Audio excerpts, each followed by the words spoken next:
नमस्कार। अपने सहयोग के इस मंच को नमन करती हूँ।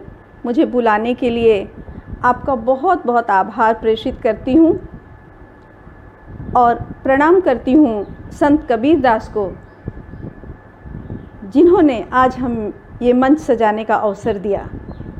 संत कबीर दास और भोजपुरी, इस विषय पर मैं अपनी बात रखने जा रही हूँ।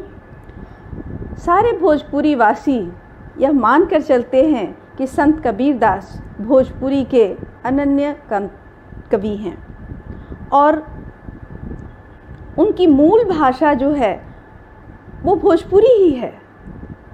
दरअसल संत कबीर दास का जन्म स्थान काशी माना जाता है। काशी जो बाबा भोलेनाथ का जन्म स्थान है और काशी जहाँ भोजपुरी धड़ल्ले से बोली जाती है, जहाँ की मूल भाषा ही भोजपुरी अवधी है। तो कबीर दास का लालन पालन यदि वहाँ हुआ है तो यह तय है कि उनकी मूल भाषा वही रही होगी और उसी भाषा से उनका बचपन गुजरा है। कबीर दास चूँकि संत थे और मैंने पहले ही कहा कि सारा ब्रह्मांड ही संतों का अपना होता है, वो जगह जगह घूमते थे और अपनी बातें गा गा कर लोगों को सुनाते थे। तो संत कबीर दास की भाषा में देश के सभी प्रांतों की भाषा के शब्द समाहित हैं, या यूँ इसका उलट देखा जाए तो यूँ कहिए कि संत कबीर दास के पदों को, गीतों को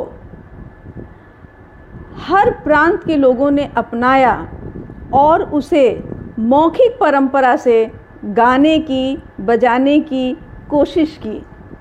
जाहिर सी बात है, जब कोई किसी की गीत को या किसी की रचना को जब अंगीकार करता है तो उसमें अंगीकार करने वाले का भी गुण और विशेषता जरूर समाहित हो जाती है। तो जहाँ के लोगों ने इनकी गीतों को गाया, इनके भजन को गाया, इनके पदों का रसपान किया, उन सब लोगों के अपनी भाषा के शब्द जो थे वो इनके रचनाओं में आ गए। हम सभी जानते हैं कि तब कोई लिखित परंपरा नहीं थी और इन्होंने खुद भी कहा है कि कलम कागज़ को इन्होंने हाथ से छुआ भी नहीं है। मसी कागज़ छुयो नहीं, कलम गयो नहीं हाथ, उन्होंने कहा है। तो इस लेकर जो मौखिक परंपरा की चीज़ें हैं, जो मौखिक परंपरा की रचनाएं होती हैं, वह स्थान से, व्यक्ति से और काल से परिवर्तनशील होती हैं। तो इसी वजह से कबीर की रचनाओं में स्थान स्थान पर भाषा की मिलावट पाई जाती है और भाषा का वैभिन्न पाया जाता है। सही है, इसी कारण इनकी भाषा को सधुक्कड़ी भाषा कही गई है। पर सच तो यह है कि कबीर मूलतः भोजपुरी भाषी थे और इसीलिए उन्होंने यह भी कहा है कि मैं पूरब का वासी हूँ और पूरबिया मेरी बोली है। बोली हमरी पूरब की, हमें लखे नहीं कोई, हमको तो सोई लखे धुर पूरब का होय। यानी पूर्वी देश, यानी भारत का पूर्वी इलाका, उस इलाके के लोग मुझे लख सकते हैं, मुझे जान सकते हैं। मेरी तो वास्तविक भाषा पूर्वी ही भाषा है और तब पूर्वी भाषा भोजपुरी भाषा हुआ करती थी। तो दोस्तों, इस तरह से कबीर का बहुत आत्मिक संबंध है और उनके जीवन के विकास का संबंध भोजपुरी भाषा के साथ बनता है। कबीर के कुछ दोहे मैं ऐसे आपको बताऊंगी जो भोजपुरी भाषा, जो ठेठ भोजपुरी की उनके दोहे लगते हैं, आपको उनके गीत आपको लगेंगे। ये भी मैं आपको बताती चलूं कि उदय नारायण तिवारी जी जो बहुत बड़े भाषाविद थे, उन्होंने खुद कहा है कि इनकी भाषा पूर्वी है, भोजपुरी है और ये मूलतः भोजपुरी के कवि रहे हैं। एक और बात मैं आपको बताऊं कि इनके विषय में हजारी प्रसाद द्विवेदी जी ने भी कहा था कि इनकी भाषा सधुकड़ी है और ये भाषा के डिक्टेटर थे।